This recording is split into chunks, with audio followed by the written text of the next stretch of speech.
जब कसैलाई आफ्नो कुरा मनाउनु पर्छ कस्तो दिक्क लाग्छ होइन? तर सोच्नुहोस् त, यदि यसको एउटा राम्रो एउटा स्मार्ट तरिका छ भने नि। ल आउनुहोस्, आज यही विषयमा अलि गहिरिएर हेरौँ। ल एउटा सिन सोचौँ है त। कोही बजारमा केही किन्न गयो, पसलेले भन्यो 5,000 रुपियाँ, ग्राहकले भन्यो 2500मा दिने हो। त्यसपछि सुरु हुन्छ त्यो परिचित मूलतोल। पसलले अलिकति घट्छ, ग्राहक अलिकति बढ्छ, अनि प्राय के हुन्छ, कुरा कतै मिल्दैन, ग्राहक झुकिएर हिँड्छ, मनमा आश हुन्छ सायद पसलेले बोलाउँछ कि, तर बोलाउँदैन। तर एकछिन सोचौँ त, के यही हो त जित्ने तरिका? के यसलाई साँच्चै जित भन्न मिल्छ? गेटिङ टु यस भन्ने एउटा किताबले ठिक यही सोचलाई चुनौती दिन्छ। त्यो किताब भन्छ, वार्तालाप भनेको कसले धेरै खोज्न सक्छ भन्ने लडाईँ हुँदै होइन, यो त त्योभन्दा धेरै गहिरो कुरा हो। त्यसो भए असली जित भनेको के हो त? यो हो स्मार्ट समाधानहरू खोज्नु, यस्तो समाधान जहाँ दुवै पक्ष सन्तुष्ट हुन्, खुसी हुन्। यो कुरा बुझ्न एउटा सानो कथाले हामीलाई धेरै मद्दत गर्छ। ल कथा यस्तो छ। एउटा पुस्तकालयमा दुईजना मान्छे एउटै झ्यालको लागि झगडा गर्दै थिए। एकजनाले भन्दै थियो, यो झ्याल खोल्नुस्, मलाई अलिकति ताजा हावा चाहियो। अर्कोले तुरन्तै प्रतिवाद गर्यो, होइन बन्द राख्नुस्, हावाले मेरो सबै कागजपत्र उडाइदिन्छ। हेर्नुस् त, दुवैको अडान कति स्पष्ट थियो, तर एकदमै विपरीत। त्यही बेला लाइब्रेरियन आइपुगिन्। अब उनले उनीहरूको झगडामा ध्यान दिइनन्, बरु उनीहरूको वास्तविक आवश्यकता के हो भनेर बुझ्न खोजिन्। उनले के देखिन् भने, एकजनालाई ताजा हावा चाहिएको रहेछ र अर्कोलाई आफ्नो कागज उड्नबाट जोगाउनु परेको रहेछ। समाधान त कति सरल रहेछ।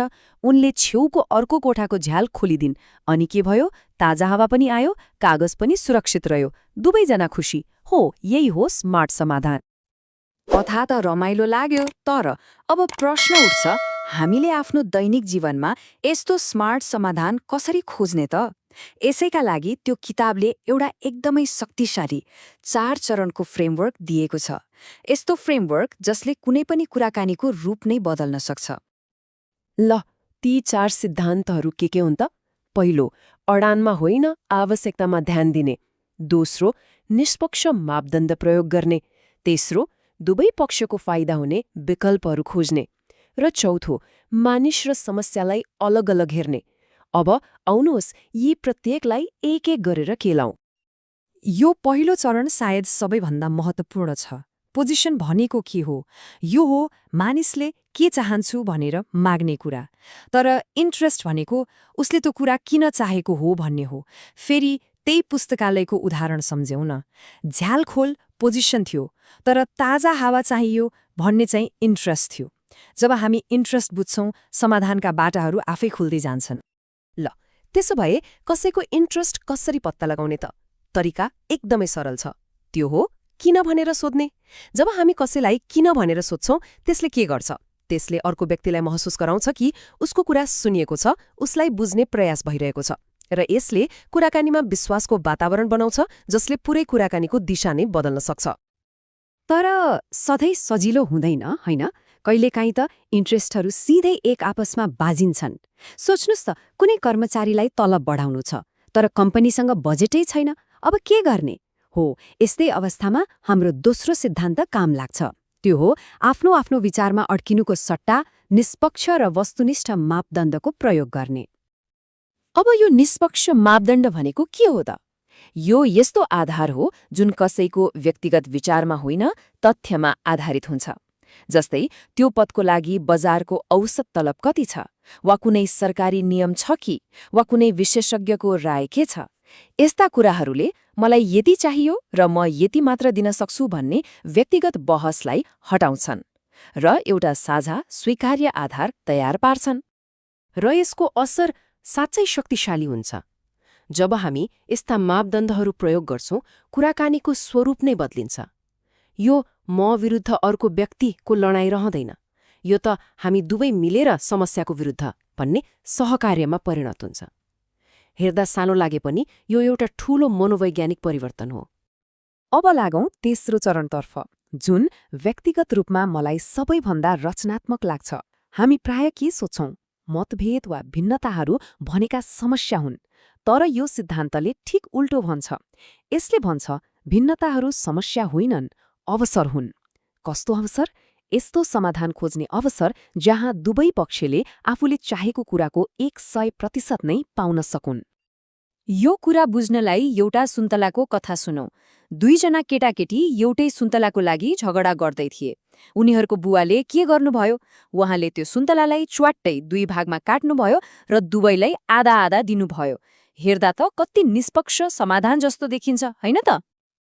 तर वास्तविकतामा त्यो एउटा एकदमै कमजोर समाधान थियो। किनभने एउटा बच्चाले भित्रको गुदी खायो र बोक्रा फ्याँकिदियो, अनि अर्को बच्चालाई चाहिँ केक बनाउन बोक्रा मात्र चाहिएको थियो, त्यसैले उसले गुदी फ्याँकिदियो। सोच्नुस् त, यदि उनीहरूले एकअर्काको आवश्यकता मात्र बुझेका थिए भने दुवैले आफूले चाहेको कुराको पुरै 100% पाउन सक्थे, तर पाए कति? केवल 50%। त्यसो भए यस्ता रचनात्मक विकल्पहरू कसरी बनाउने त? प्रक्रिया एकदमै सरल छ। पहिलो, कुनै पनि निर्णय लिने हतार नगरी जति सकिन्छ धेरै आइडियाहरू निकाल्ने। त्यसपछि ती सबै आइडियाहरूलाई केलाउने र भिन्नताहरूलाई समस्या होइन अवसरको रूपमा हेर्ने, र अन्त्यमा सबैभन्दा राम्रा आइडियाहरूलाई मिलाएर एउटा उत्कृष्ट समाधान तयार पार्ने। ल, हामीले अहिलेसम्म तर्क र रचनात्मकताको कुरा गर्यौं, तर कुनै पनि कुराकानीको सायद सबैभन्दा गाह्रो पक्ष के हो? त्यो हो मानवीय भावनाहरू, रिस, अहंकार, यिनीहरूलाई व्यवस्थापन गर्नु।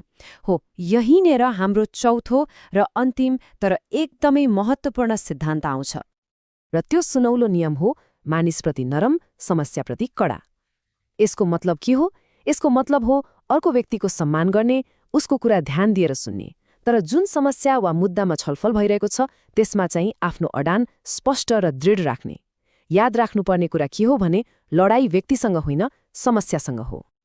अनि यहाँ एउटा एकदमै रोचक तथ्य छ। विभिन्न अध्ययनहरूले के देखाएका छन् भने कुनै गम्भीर कुराकानी सुरु गर्नुभन्दा अगाडि केही मिनेट मात्र यसो सामान्य मैत्रीपूर्ण गफगाफ गर्दा पनि सफल हुने सम्भावना 25 देखि 30% बढ्दो रहेछ। सोच्नुस् त, यो सानो मानवीय सम्बन्धले कति ठूलो फरक पार्न सक्छ। अब अन्त्यमा आउनुहोस् फेरि त्यही प्रश्नमा फर्कौं। वार्तालापको वास्तविक अर्थ के हो त? यो जित वा हारको खेल होइन। यसको वास्तविक सार एउटा सानो तर गहिरो कथामा लुकेको छ। यो कथा हो सन् 1964 को लन्डनको एउटा पार्कमा एकजना बुबा र उनको छोरा फ्रिस्बी खेलिरहेका थिए। त्यति बेला इङ्ल्यान्डमा फ्रिस्बी खासै कसैले देखेकै थिएनन्, त्यसैले त्यो अनौठो खेल हेर्न मानिसहरूको सानो भिड नै जम्मा भयो। करिब 15 मिनेटसम्म त्यो खेल हेरेपछि भिडबाट एकजना मानिस अगाडि सरेर ती बुवालाई एकदमै नम्रतापूर्वक सोधे, माफ गर्नुहोला, तर तपाईँ दुईजनामा जित कसको भइरहेको छ? त्यो सुनेर बुबा मुस्कुराउनुभयो र उहाँले एउटा यस्तो जवाफ दिनुभयो जसले यो पुरै सिद्धान्तको सार बताउँछ। उहाँले भन्नुभयो, फ्रिस्बीमा कसैले जित्दैन, यसमा त केवल खेलिन्छ। कुराकानी वा वार्तालाप पनि ठ्याक्कै त्यस्तै हो। यो जित र हारको खेल हुँदै होइन, यो त सँगै मिलेर एउटा समाधान खोज्ने एउटा प्रक्रिया हो, एउटा खेल हो। त्यसैले अब जब कुनै महत्त्वपूर्ण कुराकानीमा बस्नुपर्छ, आफैलाई एउटा प्रश्न सोध्नुपर्छ। के हामी यसलाई एउटा लडाई बनाउँदैछौँ कि एउटा खेल?